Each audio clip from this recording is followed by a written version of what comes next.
Hello and welcome to Be the Magician. My name is Brandon and welcome to my channel. So this trick I'm about to show you is gonna fool you.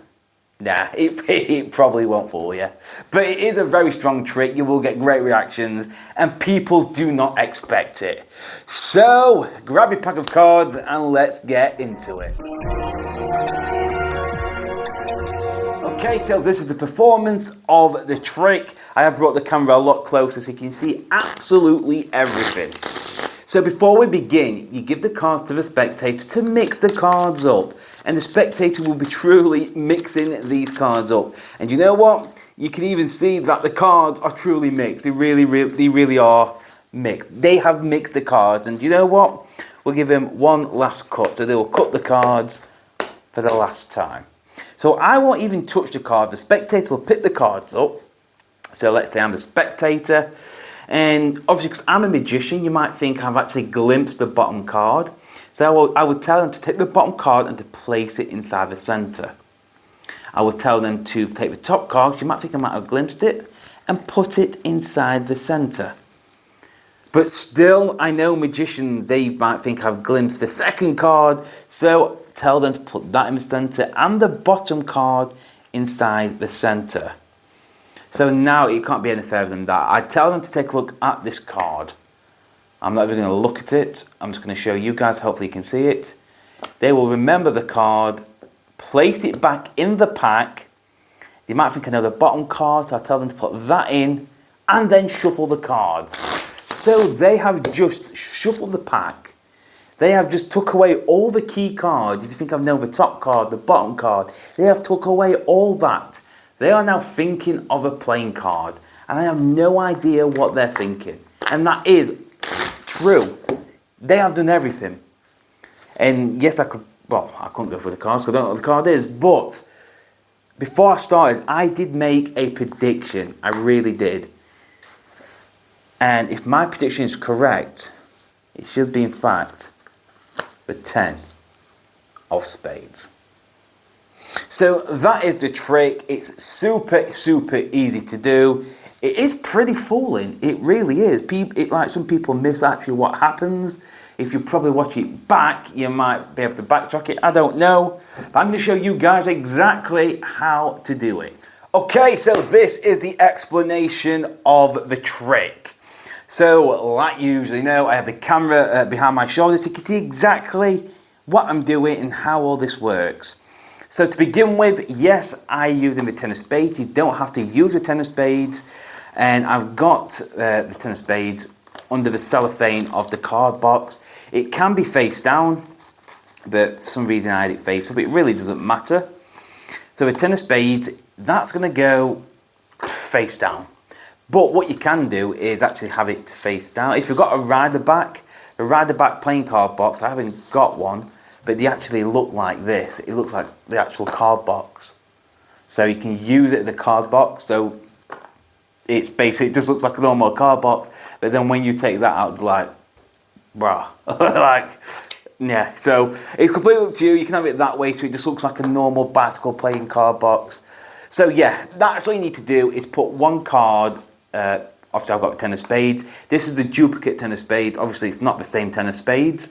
So that 10 of spades is going here, and you have another 10 of spades in the pack. You are forcing this 10 of spades. If you want to use a different coloured back, you can. This can be red. It's completely up to you.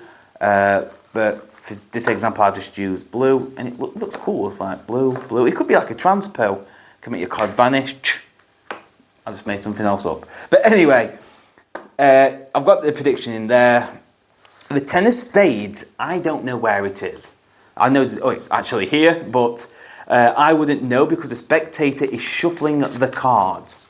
So when the spectator is shuffling the cards and they finish shuffling, I turn the cards over and basically I'm showing them that they have mixed the cards up, and all I'm doing is looking for that 10 of spades. So I'm going to look, I've seen it, it's right here, and you're going to count 2 cards. So 1, 2, then cut these cards to the back. So now that 10 of spades is third from the top. We'll do that again. So the spectator is shuffling the cards and they're happy with the shuffle. And you're going to show them that all the cards are completely different. I'm looking for that 10 of spades. I've clocked it already. And all I'm going to do, I can do it by eye, but if you can't do it by eye, you can find the 10 of spades and go 1, 2. And then when you've added them 2 cards on above the 10 of spades, all of them are going to go to the back, turn them over. So now you're ready to begin, and your 10 of spades is third from the top. So now, if you're doing this to magicians, we talk about key cards. You might think I know what the bottom card is. So we don't care about the bottom card. You tell them to burn that card inside the center. That's the one bottom card. You deal with the top card. You might think I might know the top card, so place that inside the center. And it depending on obviously what you're going to say. And you burn the bottom card again, because obviously you're a magician, you might glimpse. So you know what? Take the top card and bury that. So there's no way now I know the bottom card of the top card, which is true. You don't know the bottom card, but this is the third card now. This is the 10 of spades. So I'm going to do that face up so you can see. So obviously you wouldn't do it like this. So now you'd say obviously, so I'm a magician, so you might think I know the top card. So take the top card, put it inside the middle. They will do that. And take the bottom card and put that inside the middle. So now that's fair. But you might think I saw something else when you did that. So take the top card again, put it in the middle. And take the bottom card and put that in the middle. So that's fair. They will say, yeah, because it is. They just shuffle the cards and they're burying the top and bottom cards in the middle, so you don't know the top cards. And now this is the third card, the third top card, that would be face down. You say, now take a look at the card. So when you've done it 2 times, you know the third card is going to be the 10 of spades. They will take a look at the card and you tell them to bury that in the pack, to shuffle it. And you just pretend that you don't know what the card is. And you could do something like this. And then take it out and it looks like it's jumped. I don't know, because you probably straight away want to come to the cards. And the best thing to do is probably you'd have to find it quickly, cull it to the top and then top palm it out. It's a lot of messing about. But the way I did it is say, look, before I even started this, I did make a prediction. I actually chose the 10 of spades. And they go crazy. So we'll go through that one more time very quickly. So please, madam, sir, shuffle the cards. They will shuffle the pack. And you're going to go through. And you're going to look for that 10 of spades. When you've clocked that 10 of spades, it's a great example. If it is at the top, there's 2 things you can do. You can double undercut these 2 cards to the top. So just a quick, double undercut just looks like you're mixing the cards up, but now you've added 2 cards above the 10. Or you can say, when you're going through them and you've clocked the 10 of spades at top, you can just take 2 cards, put them to the back, because they don't know what's going to happen. But let's say it's the opposite way around and the 10 of spades is at the bottom. What do you do? So obviously the cards will be here. As soon as you pick the cards up as a magician, you're going to see this. The way I would do this is get a pinky count below the bottom 3 cards and do a double undercut to mix the cards up even more. Now it's third from the top. But if you can't do a double undercut, you can just spread the cards, spread the top 3 cards and place them to the back, and you're ready to begin. One more scenario. Let's say the 3 of spades, the 10 of spades is second to the top. And you're like, oh, crap, what am I going to do? The 10 of spades is there. You just got to remove 1 card and place it to the back. So all you can do is just go, boom, and now it's the top 3. If you don't want to do that, while you're talking to him, I would do something like this. I know you probably look like, Brandon, what did you do? But I've added that jack of spades to the back. And the other thing I did there, I try and do it exposed if I can. Basically, my right thumb and middle finger is going on top, and my pinky is just grabbing that card around. It's very, very quick. So obviously I'm talking to him and it's done. So anyway, you just need to get their 10 of spades to the top. You've done that. You say, look, take the top card, bury that into the middle. Take the bottom card and bury that, so we can eliminate key cards. But you might still think I'm cheating. So take the bottom card again, put it inside the middle. Take the top card, put it inside the middle. Take the bottom card, put that inside the middle. Do you know what? Take a look at the top card, which is the 10 of spades. They'll put that in there, you tell them to remember the card, they can shuffle, they can cut, and then you're going to show them your prediction. You could have like the business card, you could reveal it in a different way, you could have another deck of cards, you could spread them and the 10 of spades is face up. There's loads of different ways you can do this trick with a revelation. If you don't want to do this prediction trick, you could read their mind and say, okay, I'm getting a black card, spade, 10 of spades. It's completely up to you. But that is the tutorial of this, shall we call it a magician faller? I don't know. But yes, that is the tutorial of this very cool card trick. Okay, so that is the end of the video. I hope you enjoyed this trick. Do you know what? I say that all the time. I hope you enjoy this trick. Because if you didn't like it, I'm sure you'd tell me down in the comment section.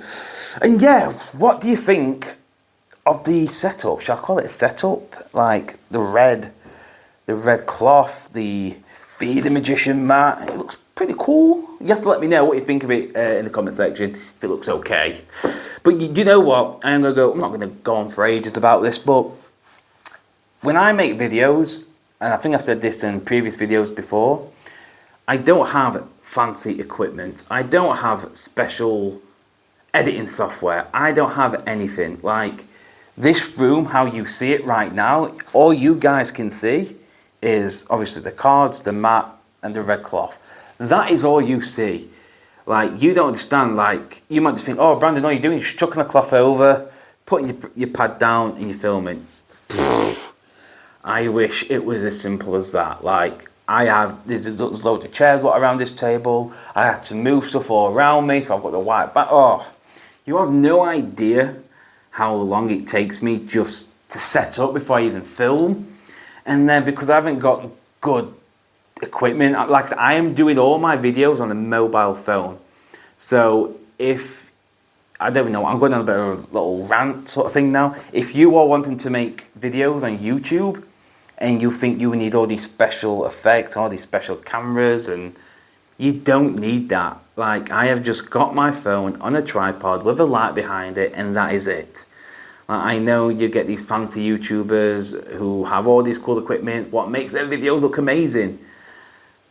You don't need that because you guys are interested in one thing, and that's learning magic. So, like, for example, look at Lloyd Barnes, like, brilliant, no, should we call him a YouTuber? Well, he is a YouTuber, but brilliant magician. Like, his channel compared to mine, like, his channel blows mine out of the water. Like, it really does, and I love him to bits. I think his stuff is absolutely amazing, and you guys who are probably subscribed to me, or if you're watching this, you probably know Lloyd Barnes or heard of Lloyd Barnes. But yeah, his stuff is amazing. His video editing, and he's got these cool cameras, which I wish I had, but you don't really need it. You really don't. So if you are wanting to do a YouTube channel, or you are wanting to upload tricks on YouTube, you've got your phone, you can do it. Right, I'm going on a ramble. Don't. Anyway, I hope you enjoyed the video. Please hit the like and subscribe, and I'll see you next time.